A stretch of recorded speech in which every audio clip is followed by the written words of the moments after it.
Yo, what's up guys? What's happening? It's your boy Alex, and today I'm gonna do a reaction to Dr. No Sleep. I know, I've been slacking, but it's just been really hard to find.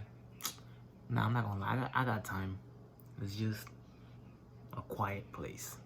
Not like the movie, but just somewhere quiet to film these. Also, I recently got a game capture card. I've been wanting one of those for a while. So that's the reason you've been seeing way more gameplays than these. Anyways, there's been a lot of stories been out. What? There's a lockdown, 3 Airbnb, 5 true child predator. I don't even know where to start. Child predator, I hate those, so I probably won't even do that one. The subscriber submitted, they're pretty good. Alright, I'm gonna do this one. 3 scary stories animated, subscriber submitted. Oh shit, I was about to start. I'm not even. Nah, you know what? It's better. Hold on, let me start that because it's an ad. Can you do this? All right, we about to get into this shit. I'm gonna leave it like this. I'm gonna put the whole story. I'm gonna make it big. My name is Sarah. I'm an 18-year-old girl, and this happened to me last summer in the middle of August. I was walking home after going over to my friend's house to, hang out and do typical things that a normal girl would do for a few hours. Like, for instance, gossiping about a handsome guy, eating out, watching movies, you get the idea. I knew I could have just drove, but it was only a 50-minute walk, so I decided to do the latter so that I could enjoy the fresh summer air. Anyways, it was around 9:30 p.m, and by this time everyone in the neighborhood had settled in their homes for the night, leaving the street devoid of any activity. On my way home, I had that cliche feeling that I was being watched. I constantly looked around me to see if I was being followed, but luckily, no sign of life, or so I thought. I was just 3 minutes walking distance from my house when I reached an intersection.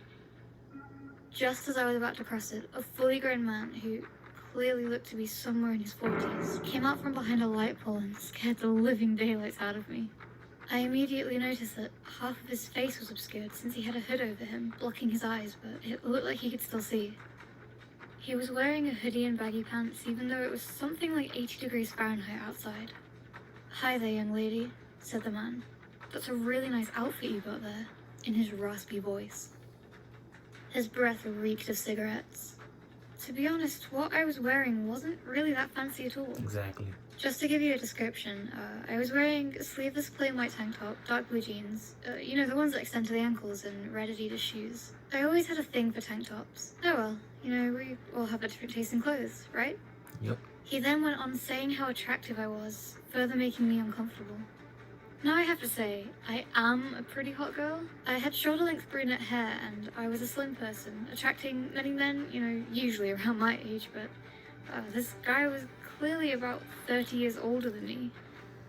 I tried to talk myself out of the conversation with the sketchy guy and go home and forget about this whole thing, but he prevented that from happening.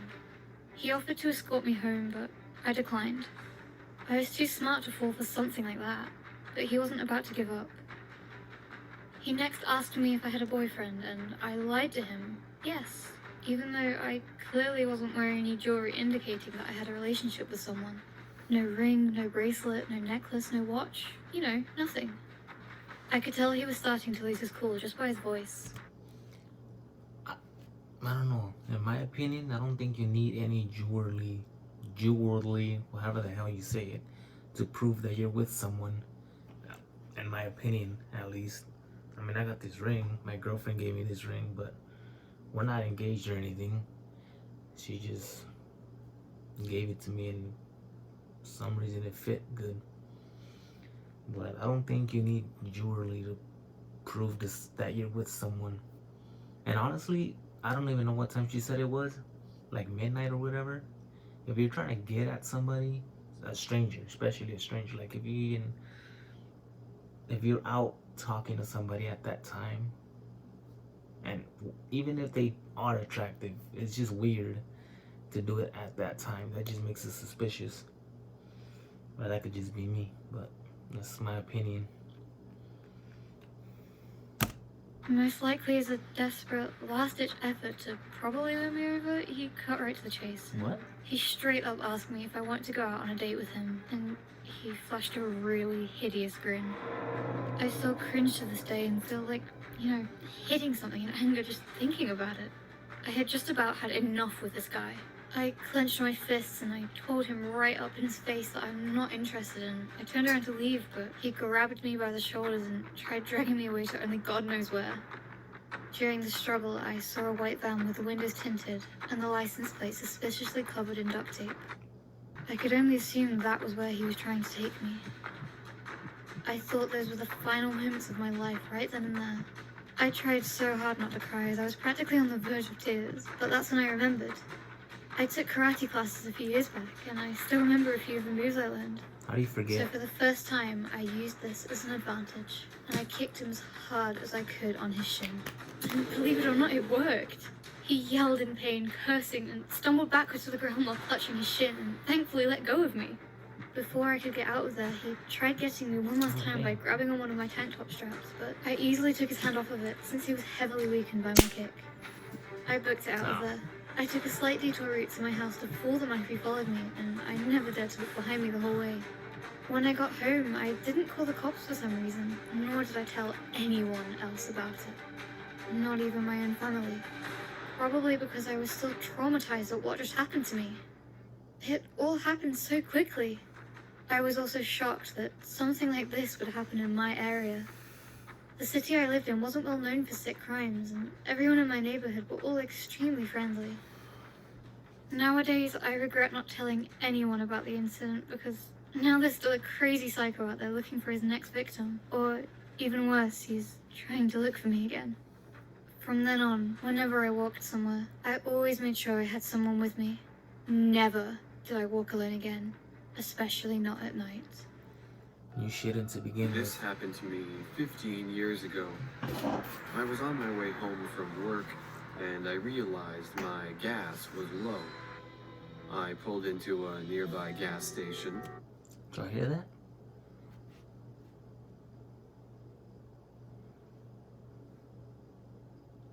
It's probably just the house making noise. And went inside to pay. I didn't have a credit card at the time, so I had to pay with cash. On the way out, I noticed there was a man standing by my car. As I got closer to my car, By your car? the man still didn't move away from the car. I'm like, get your ass off, I man. thought this was strange, but there were a great deal of homeless people in my town. You don't I look figured homeless. he was just going to ask me for money. When I got to the front of my car, I asked the guy what he wanted. He said nothing. I stared at him, and Get he off my stared car. back at me emotionless. I waited for him to say something else, but he was silent. I just got in my car and drove off. I was a little freaked out over the situation, but I just thought he must have been high on drugs. After driving for about 5 minutes, I noticed the same car had been tailing me. I made a wrong turn to see if my suspicion was correct, and sure enough, the car followed. Instead of going straight home, I decided to go to my uncle's house. My uncle was a well-built man and had a few guns, so I thought this was the best option. As I got Makes close sense. to my uncle's house, I sped up to gain some distance on the car. I pulled into my uncle's driveway and swung my car door open. Behind me, I heard the man's car stop on the road close by. I bolted towards the front door. I heard the loud bang of a car door shutting behind me. I looked over my shoulder and saw the man holding a gun. He pointed it at me and pulled the trigger. I saw my life flash before my eyes and immediately felt a sharp pain in my hip. I fell to the ground. I tried to get up, but the man started dragging me to his car. My vision was fading in and out. Isn't he at the uncle's house already? How did I not hear that? Look at dude's fades. Dude in the red. Right before being lifted into the car, I heard another loud bang. It was my uncle. He shot his rifle at the man and hit him. Oh, damn. I passed out and awoke in the hospital 2 days later. I was gonna say, how did you see him punch the guy if he knocked out or passed out? But he probably saw that and then.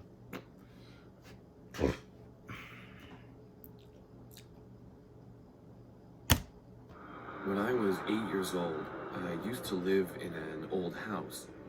I slept in a bunk bed with my older brother. In front of the beds was a tall mirror that ran the length of the wall. The night my experience happened was just like any other night. I kind of think that's a bad, I don't know, thing. To have a big ass mirror, pretty much the whole wall. That's like he said, the whole wall is a mirror. I don't know. It's creepy. That's like some Luigi's Mansion right there. If you haven't played it, I don't know. I wouldn't be comfortable with a big ass mirror like that. I don't like looking at myself to begin with. I went to bed like normal, but when I woke up, it was still dark outside. I was confused because I would usually sleep until the morning. I tried to go back to sleep, but couldn't. I ended up just staring at the mirror in front of me. Something inside was telling me there was something wrong with the mirror. As my eyes finally adjusted to the darkness, I realized the mirror wasn't reflecting back the beds. I froze in fear while staring at the inside of the mirror. The image it reflected was a cobblestone street with modern street lamps, and under one of the lamps was a shadow of a man. I was horrified. I didn't understand what was happening. I kept staring at the mirror. I tried moving my body and arms, Sleep and paralysis? they wouldn't budge. Sleep I paralysis. couldn't even scream. Finally, some feeling came back into my arms, and I managed to pull the covers I over thought my that was head. something else. I just hoped the image on the mirror would go away. Once I calmed down, I peeked over the blanket, just hoping this was all a bad dream. Instead of the image going away, the mirror hell no. showed the shadow figure moving closer. I watched as it reached its hand into the mirror, and the figure climbed out of it. It What? stretched its arms towards me. I was almost crying at this point. I still couldn't scream or let any noise out. Sleep Then paralysis. I felt something pushing against my mattress, The sound as effects. if the shadow man was searching for me. With all my strength, I pulled my blanket over my head. All of a sudden, I didn't feel my mattress moving anymore. I peeked over my covers and looked at the mirror again. This time, it was reflecting the beds again like normal. I immediately went to tell my mom what happened, but she just discarded it as a dream. To this day, I can't sleep in front of mirrors without freaking out. Thanks for watching. You can watch a similar video here. And don't forget to subscribe and hit that notification bell to stay tuned for more videos.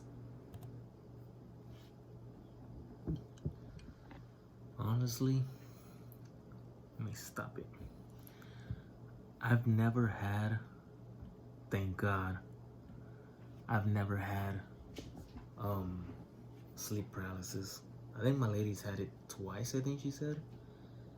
But thank God I've not, cause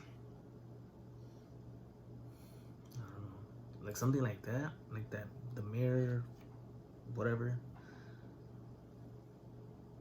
That's just creepy. I know a couple of people that have had it, but thank God I haven't.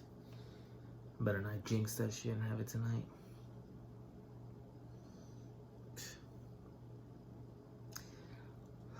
I feel like the was it the second one or the first one?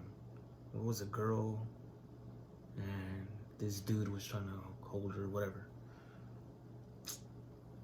How do you forget you took karate? And kicking him in the shin is not a karate move. I mean, it helped obviously, but whatever.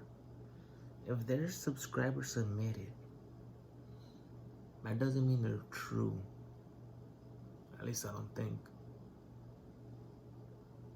You know what? That sleep paralysis is real, so I'm sure it's true. I thought it happened in real life. Like I said, reason why I've been slacking on this is just it's kind of hard to keep it quiet here. So I'll do these when I can. You will be seeing more gameplays if you're interested in that. But yeah, that's the reason I've been doing more gameplays than reactions, because I got a capture card. Well, that's it for this one. If you guys like the video, make sure to like, comment, subscribe. What the hell? Like, comment, subscribe. Wait, did I just tell you to ask you to subscribe? No, that's not me. Hold on. Cut. Like, comment, subscribe if you want to. And I will see you on the next one. Later.